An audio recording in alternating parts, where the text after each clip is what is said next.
forth water and is punished for it. Usually when we come to this event in the Torah, we are trying to figure out what exactly that Moses has done here that is wrong. Is it the fact that he hit the rock instead of speaking to it? Maybe it's a misuse of the rod. Maybe he's treating it like a magic wand. Maybe it's the words that he's using when he addresses the people.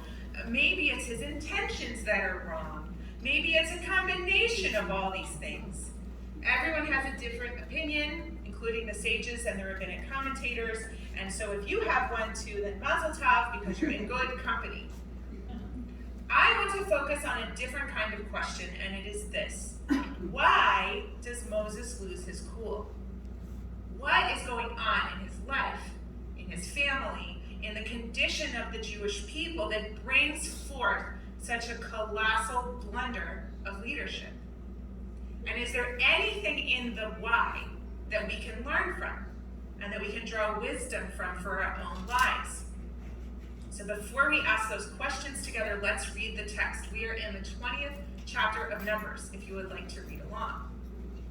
The Israelites arrived in a body at the wilderness of Zin on the first new moon, and the people stayed at Kadesh. Miriam died there and was buried there. The community was without water, and they joined against Moses and Aaron. The people quarreled with Moses, saying, "If only we had perished when our brothers perished at the instance of Hashem. Why have you brought Hashem's congregation into this wilderness for us and our beasts to die here? Why did you make us leave Egypt to bring us to this wretched place, a place with no grain or figs or vines or pomegranates? There's not even water to drink." Moses and Aaron came away from the congregation to the entrance of the tent of meeting and fell on their faces. The presence of Hashem appeared to them, and Hashem spoke to Moses, saying, "You and your brother Aaron take the rod and assemble the community, and before their very eyes order the rock to yield its water. Thus you shall produce water from the rock and provide drink for the congregation and their beasts." Moshe took the rod from before Hashem as he had been commanded. Moses and Aaron assembled the congregation in front of the rock, and he said to them, "Listen, you rebels! Shall we get water for you out of this rock?" And Moses raised his hand and struck the rock twice with his rod. Out came copious water, and the community and their beasts drank. But Hashem said to Moses and Aaron, "Because you did not trust me enough to affirm my sanctity in the sight of the people, therefore you shall not lead this congregation into the land that I have given them." Those are the waters of Meribah, the waters of quarreling, meaning that the Israelites quarreled with Hashem, whose sanctity was affirmed through them. Okay, that's the text. Now it's time to ask the questions. Why does Moses lose his cool? What has just happened here? Keep in mind, he's been through plenty already. He's been through the departure from Egypt. That wasn't fun. They've already run out and not had water, and he's called forth this miracle before. He's been through the rebellion of Korach very recently. He's been through the bad report of the 12 spies. What's going on that makes him lose his cool at this point of all points in the story? Let's remember that nothing is thrown away in the Torah. If the information is there, then it's there for a reason. And what is the contextual information that begins this story? Miriam has died. Moses and Aaron have lost their sister. Now, before we can really understand the impact of Miriam's death on her brothers, we have to go back and look at the portrait that the Torah paints of her personality, her character, and her relationship with her brothers and her role in the community. So when do we meet Miriam? In the opening lines of Exodus, where she's showing incredible love and concern for her baby brother. She watches over him while his little teva rests in the reeds of the Nile. When the person who finds him is none other than Pharaoh's daughter, Miriam observes that this unlikely figure seems to be inclined to show compassion on her baby brother rather than drowning him. So she jumps out of the reeds with a plucky solution. "Would you like me to go and find a wet nurse from among the Hebrew women for you?" Wink, wink. "What a great idea, beat you And not only that, I'll pay this strange woman, wink wink, to nurse my adopted baby. This way, if anyone wonders why there is a live male infant in the house of a Jew, they'll have a great story to tell and the royal wages to back it up. I love this story because it's only because of Miriam's love and her chutzpah. She's just a little girl springing out of the reeds to talk to the daughter of the Pharaoh. That takes incredible chutzpah. And it's because of that that Moshe has the good fortune of being raised in his earliest years within his biological family with total awareness of his identity and lineage. He escapes Pharaoh's decree of death, and so the Redeemer of Israel lives, thanks to Miriam. Now her role doesn't end there. She makes an appearance again at the crossing of the sea, where she writes the best part of the Song of the Sea. Ashira l'Adonai ki da'oga. It's my favorite. And later, she appears again with her brother Aaron, pointing her finger at Moses because of a mysterious Cushite woman. This is another story where it's very easy to get hung up on the details. Who's the Cushite woman? Is this some veiled reference to Zipporah, Moses' wife? Are the in-laws not getting along for some reason? Has Zipporah died and maybe Moses has remarried? And maybe Miriam and Aaron don't like this new woman in the family, and maybe for a good reason? Is Moses practicing polygamy? Now the text doesn't really make clear exactly what starts the spat between the siblings. And perhaps by leaving it vague, the text implies that the substance of the disagreement isn't the point. How many family arguments in your family began over something really trivial, and then because of poor communication, which festered over time, it blew up into a dramatic shouting match during a Thanksgiving dinner? Does that sound familiar to anyone? At any rate, the argument itself doesn't matter as much as what God does to end the spat between the siblings. God intervenes because Miriam and Aaron are wandering dangerously close to the territory of Korach. They say, has God spoken only through Moses? Has God not spoken through us as well? That sounds like Korach. Now this is dangerous and destabilizing territory. This family, little internal sibling spat is spilling out among the people at a perilous time, and it could jeopardize everyone's survival.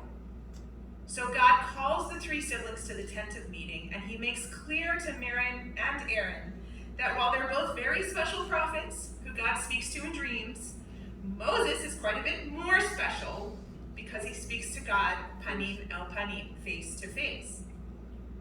Then God departs in an angry huff. And the brothers turn to their sister and find that she is covered with sara'at. Aaron recoils. She looks like a stillborn baby with half of her flesh eaten away. We were totally out of line, but look what has happened to our sister, Moses. You really think she should die for this? Do something, Aaron says.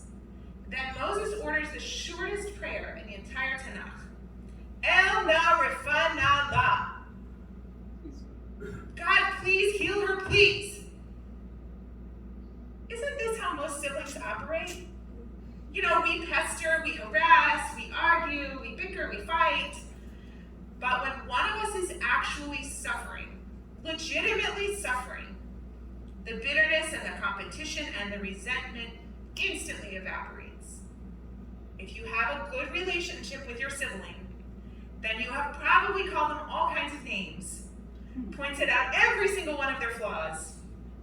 And when that sibling needs a new kidney, or a bone marrow transplant, or a ride to the hospital, you are the first in line to offer your own flesh and your own time to spare them. The same is true for Moses, Miriam, and Aaron. But here is what's so special about these particular siblings. They each play a distinct leadership role. Moses leads the people in our time of wandering as the lawgiver. He's essentially the Supreme Court justice. He transmits the laws of heaven to the people, and he applies and he interprets the laws as he is confronted with the realities on earth. As a lawyer, I have a special appreciation for this role. Aaron leads our people as the high priest. His service in the earthly tabernacle mimics the Messiah's service in the heavenly temple. He mediates between God and the Jewish people. He brings the people closer to God, and he helps them to expunge and alleviate the burden of their impurities, which makes it possible for God to dwell in our midst. And Miriam leads the people as a songstress. She channels the creative energies of the women of the camp. Our tradition also tells us and suggests that she leads us as a water bearer. The fact that at the very moment she dies, there is suddenly no water. If you go back to the text, it says, Miriam died there and was buried there. The community was without water. There's no punctuation in the Torah, remember? So our tradition looks at this and says, maybe there's a literal link between Miriam and water. Perhaps, the Midrashic commentators suggest, that people only had water because of Miriam. Perhaps there was a miraculous well that followed the people in the wilderness and it dried up upon her death. Now, I know this sounds ridiculous to our 21st century ears, but is it any more ridiculous than believing there was a burning bush, a pillar of fire and smoke, a blossoming rod, a stick that turned into a snake, and manna from heaven? Suspend your disbelief when you encounter the theories of the Midrashic commentators in medieval times. For Western people living in a technocratic society, this sounds a little absurd because we get our water from pipes. But for indigenous people, like Jews and like Native Americans, this sounds like wisdom. Robin Wall-Kimmerer, who is a member of the Citizen Potawatomi Nation, this is a tribe that hails from the Great Lakes of what we now call Michigan, writes that among our Potawatomi people, women are the keepers of water. We carry the sacred water to ceremonies and act on its behalf. Women have a natural bond with water because we are both life bearers, my sister says. We carry our babies in internal ponds, and then they come forth into the world on a wave of water. It is our responsibility, therefore, to safeguard the water for all our relations. Being a good mother includes the caretaking of water. This really isn't absurd when you consider the most significant moments in Miriam's life. She protects her baby brother where? In the reeds of the Nile River, a body coursing with water. She finagles an opportunity for Moses to be nursed by her own mother, his own mother, nourished by the waters that flow from her breasts. She leads the women in song and dance where? After we have passed through the waters of the Sea of Reeds. When we read about water in the story of our redemption from Egypt, the chances are good that Miriam is right there, intrinsic to the experience. I'm not saying this is what the text says. This is some allegory and some extrapolation here. I want to be clear on that front. But according to this analysis, Miriam is a songstress, she is possibly a water bearer, and she is also a prophet. What does it mean to be a prophet? There are a lot of people running around today calling themselves prophets, but what does it actually mean to be a prophet? It means that she hears from God through dreams and visions, and she teaches and instructs the people. It means that she has a divine mandate to share inconvenient truths and to speak truth to power. Who is power in this circumstance? It's Moses. Now, because Miriam is Moses' sister, she's basically the only person who is able to level a public accusation against the Supreme Court Justice of Israel and live to tell the tale. While she's alive, Moses has a level of human accountability in his life. And by extension, there is integrity to the whole system. And that's the effect of her life on a public level. there's a great effect that I think she has on a private level too. It's not a stretch to imagine that Miriam was Moses' confidant and advisor, someone who knew in a very intimate way exactly where he came from, what he had lived through, and the price that he was paying to serve as Israel's redeemer. And while she has deep compassion for him, like any older sister who remembers changing his diapers and wiping up his spit up and quelling his tantrums, she is not dazzled by him. Yes, that's a very wise judgment, Moishi, but please do something about that schmutz on your face and your stinky breath. So Moses is the lawgiver, Aaron is the priest, Miriam is so many things. She's the prophet, the songstress, the water bearer. She is, I submit, a living symbol of rescue, of abundance, of provision, and of sustenance. And the moment that she is dead, Moses is bereft and untethered. He has lost the only woman who understood the burden that he was carrying. And he can't see straight any longer. He can't think straight any longer. And he doesn't get the chance to mourn her properly. There's no 30-day mourning period for his sister like there is later for Aaron. I actually think that the 30-day period for Aaron, and for all mourners even today, possibly comes from this lesson of what happens when you fail to mourn properly, as Moses did with Miriam. So instead, the wells run dry, the people are about to die of thirst, all of the animals as well, and that's the people's food, right? That's their food source. If all the animals die, then the people will die in short order. And Moses is under pressure to find a solution. So what he doesn't get to do is sit shiva, to tear his clothes, grow out his beard. Instead, he's called upon to perform another miracle. Dance, monkey, dance. Fix it. Is it any surprise in this context that he snaps? The late Rabbi Jonathan Sachs, may his memory be for blessing, says, it's only in this week's Parsha that we begin to get a full sense of Miriam's influence, and this is only by implication. For the first time, Moses faces a challenge without her, and for the first time, Moses loses emotional control in the presence of the people. This is one of the effects of bereavement, and those who have suffered it often say that the loss of a sibling is harder to bear than the loss of a parent. The loss of a parent is part of the natural order of life.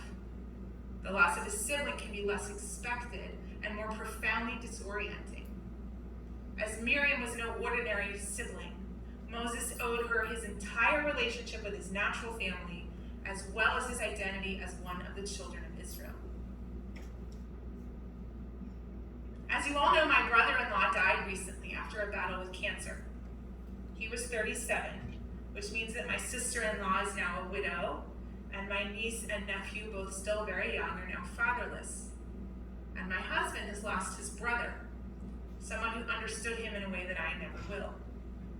Someone who he admired, who he teased, who he traded books and ideas with. Stupid jokes, too. My husband flew out to Oregon to be with him when he died, and he came home a changed man. Thankfully, this congregation gave him time to mourn his brother.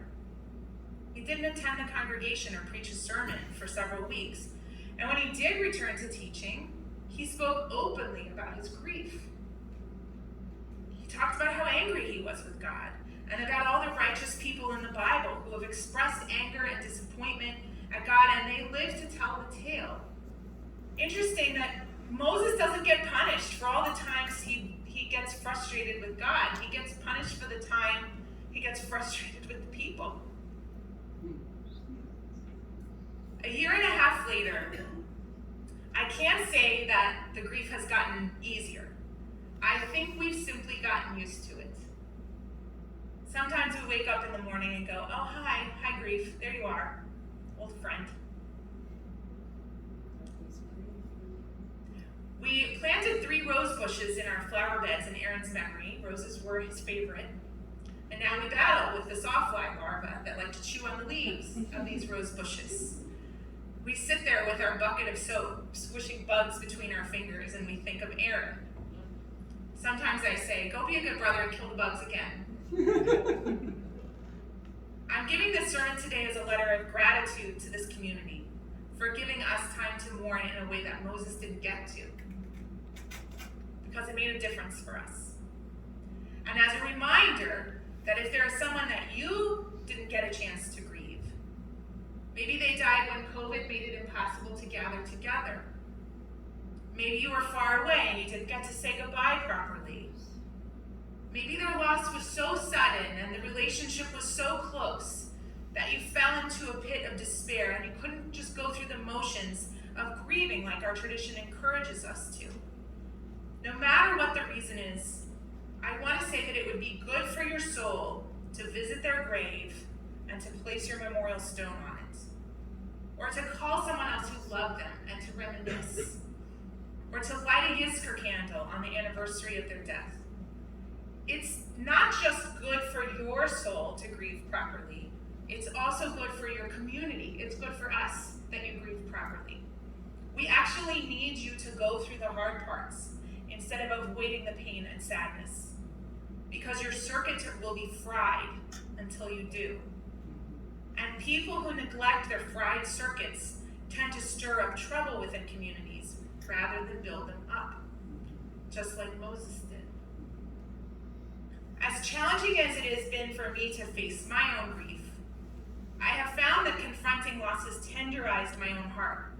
It's made me less judgmental about the shortcomings of other humans. It turns out that when someone dies, the sting of their worst qualities tends to lessen. We're somehow better able to see them in their totality, to look at them through a lens of grace and compassion. Maybe we finally see them as God does, through a lens of infinite mercy. So the grief marks us permanently, but it also matures us. It grows our compassion and our patience muscles, and it helps us put our life in proper perspective. So if you are someone who has put off grieving, and you feel challenged by the sermon to enter it, then may God comfort you along with the mourners in Zion and Jerusalem. And thank you for the comfort and the space and the time that you gave for us to mourn. Shabbat Shalom.